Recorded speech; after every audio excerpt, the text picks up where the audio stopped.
O God, the nations have come into your inheritance. They have defiled your holy temple. They have laid Jerusalem in ruins. They have given the bodies of your servants to the birds of the air for food, the flesh of your faithful to the wild animals of the earth. They have poured out their blood like water all around Jerusalem, and there was no one to bury them. We have become a taunt to our neighbors, mocked and derided by those around us. How long, O Lord, will you be angry forever? Will your jealous wrath burn like fire? Pour out your anger on the nations that do not know you, and on the kingdoms that do not call on your name. For they have devoured Jacob and laid waste his habitation. Do not remember against us the iniquities of our ancestors. Let your compassion come speedily to meet us, for we are brought very low. Help us, O God of our salvation, for the glory of your name. Deliver us and forgive us our sins, for your name's sake. Our second reading this morning is from the Gospel of Luke. I will begin by saying that this is probably the most confusing parable that Jesus shares. Then Jesus said to the disciples, "There was a rich man who had a manager, and charges were brought to him that this man was squandering his property. So he summoned him and said to him, 'What is this that I hear about you? Give me an accounting of your management, because you cannot be my manager any longer.' Then the manager said to himself, 'What will I do now that my master is taking the position away from me? I am not strong enough to dig, and I am ashamed to beg. I have decided what to do, so when I am dismissed as manager, people may welcome me into their homes.' So summoning his master's debtors one by one, he asked the first, 'How much do you owe my master?' He answered, 100 jugs of olive oil. The manager said to him, 'Take your bill, sit down quickly and make it 50.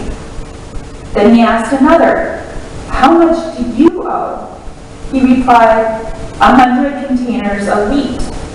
He said to them, 'Take your bill and make it 80. And his master commended the dishonest manager because he had acted shrewdly, for the children of his age are more shrewd in dealing with their own generation than are the children of light. And I tell you, make friends for yourselves by means of dishonest wealth, so then when it is gone, they may welcome you into their eternal homes. Whoever is faithful in very little is faithful also in much, and whoever is dishonest in very little is dishonest also in much. If then you have not been faithful with the dishonest wealth, who will entrust you to the true riches? And if you have not been faithful with what belongs to another, who will give you what is your own? No slave can serve two masters, for a slave will either hate the one and love the other, or be devoted to the one and despise the other. You cannot serve God and wealth." Now this parable is confusing even for the most enlightened and learned scholars. There's debate on who is this master that this manager is serving. Is it God that he's serving? Or is it just a master, someone in the town? Now if we can look a little bit at the history of this place, there's a lot of corruption, not unlike today, right? So this manager, this landowner, who more and more people are thinking is not supposed to be God, is corrupt. He wants to make the most of what he has. And the landowner and the manager work together, because the manager does what the boss wants him to do, right? he wants to get the most out of the farmers, out of the other people around him. So now we have this weird story that's not very well explained. That all of a sudden the landowner decides or hears that the manager isn't doing his job right. It's the assumption that this manager may be not swindling the fellow citizens of this area. Maybe he's not charging them that extra percent. Maybe he's giving a few of them deals and saying, no, it's okay, I'm going to give you a better deal. And cutting into the landowner's profits. So the landowner is like, no, you're done. Finish up your work and you're gone. So this manager then goes, what am I going to do? Since all the people of the town know him as someone who works with this landowner who's corrupt, and then he is then also corrupt by doing that work, who else is going to hire him? And if you were swindled by this guy, would you invite him to dinner? So he knows that his only other option is to dig holes or beg. Neither of which he wants to do. So then what does he do? He goes out and he finishes up his job like his manager told him to, but instead of continuing on the path of taking advantage, he lets these people that owe his master off the hook in a way. Some theologians and Bible experts say that it really isn't that they owe him, like the 10 bushels of wheat. But really, maybe they only own the 5, but the extra 5 is interest. So as farmers, I'm sure there's a few farmers in this room. You can get that. So we go into this, and okay, so what does this mean to us, right? At the end of this parable, thankfully, Luke gives us a little more explanation. No slave can serve 2 masters, for a slave will either hate the one and love the other, or be devoted to the one and despise the other. You cannot serve God and wealth. So this man had the choice. He had the choice that he could be totally on the side of his landowner and swindle everybody and take advantage of people with the idea that he was going to grow rich and powerful. It sounds like he wasn't doing a very good job at that. So then he has to choose a side. And he chose the side of the people, of good, of what we are told is God. Now, I know someone else in real life that's like this person, and I'm going to change a few of the little facts, keep his identity secret. But he was a very well-to-do corporate individual. Did a great job, excelled at his position, loved his position, loved the challenge of it, loved everything that it provided. And it provided him with a lot of wealth. Great apartment, wonderful things.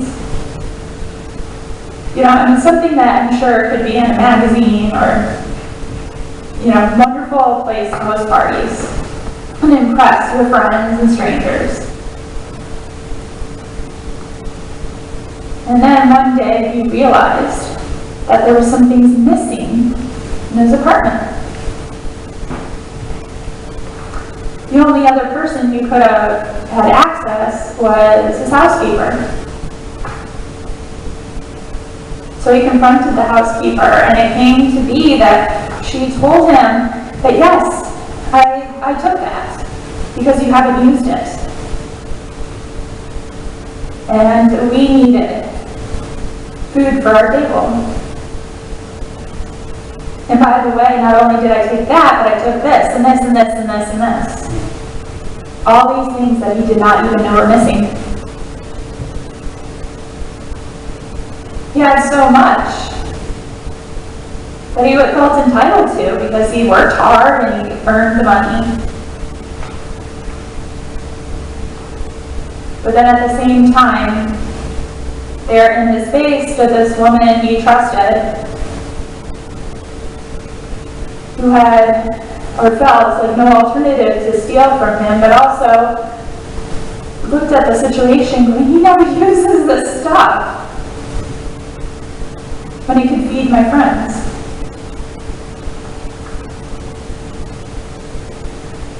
So in a similar situation as this manager in our gospel today, he had a change of heart. Rather drastic change of heart. He quit his job, sold his place, sold all his things, and went to seminary.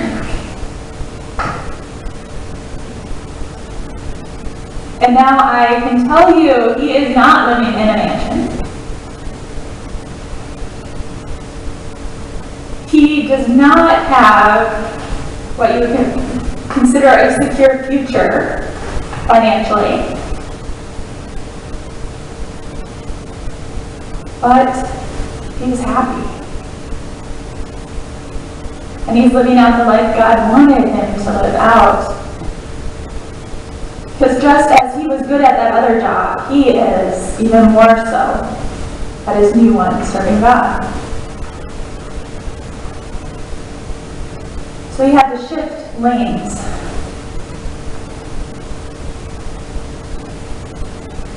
I think we all at times are faced with that question.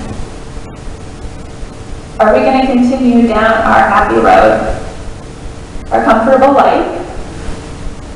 Now, that comfortable life may not be that of living in a mansion on Lake Minnetonka and driving one of 4 cars today. It may not have that secure retirement, or maybe it's not that dream life you thought you were having, but a comfortable life, a good life. You can kind of get sucked into this understanding of, well, we have a house, and we did this, and we got all this that we deserve, and we're comfortable, and we're happy.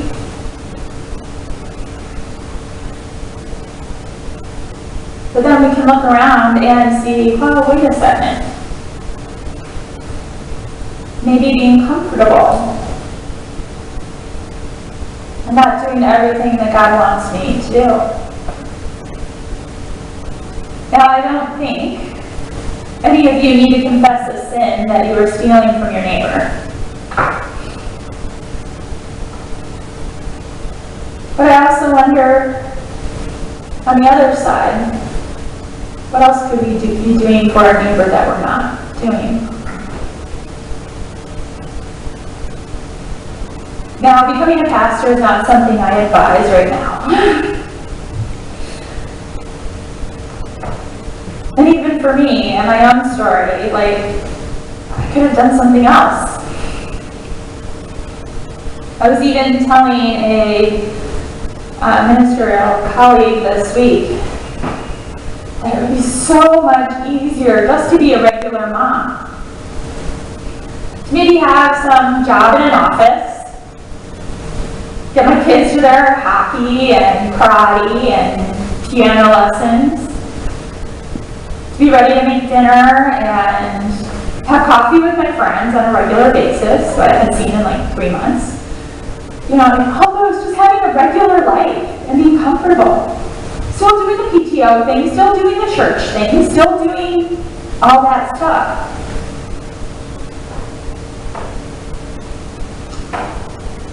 But instead, God has put in my heart something else. A drive that all that extra time I have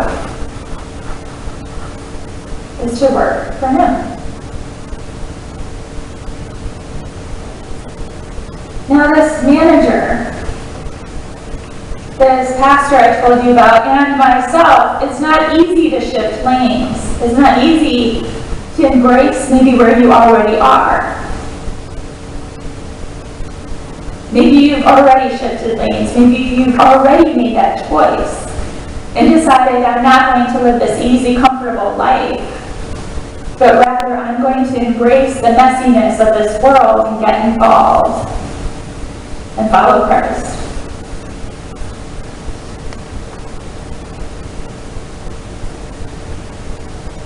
So for those of you who have shifted lanes, you know you do make a choice often between God and wealth.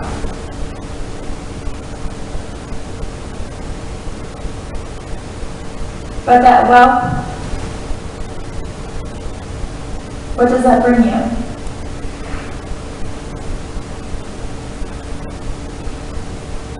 But serving God.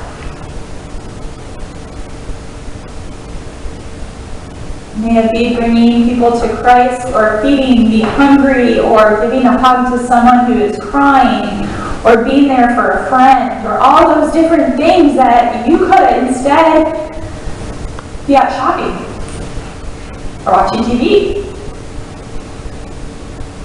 or around my house playing on the iPad.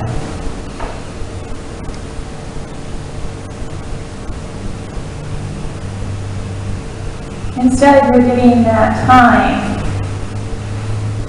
the wealth of your time, the wealth of your heart, over to God.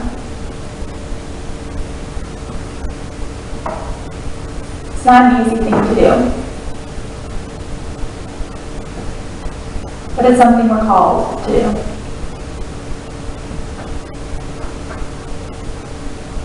Let us pray. Merciful God, in Jesus Christ, you have shown us what it means to love you with your whole being and to love our neighbors as ourselves. Help us to show your mercy to those who are in trouble or need, so that all may have a share in the fullness of life you offer. This we pray in Jesus' name. Amen.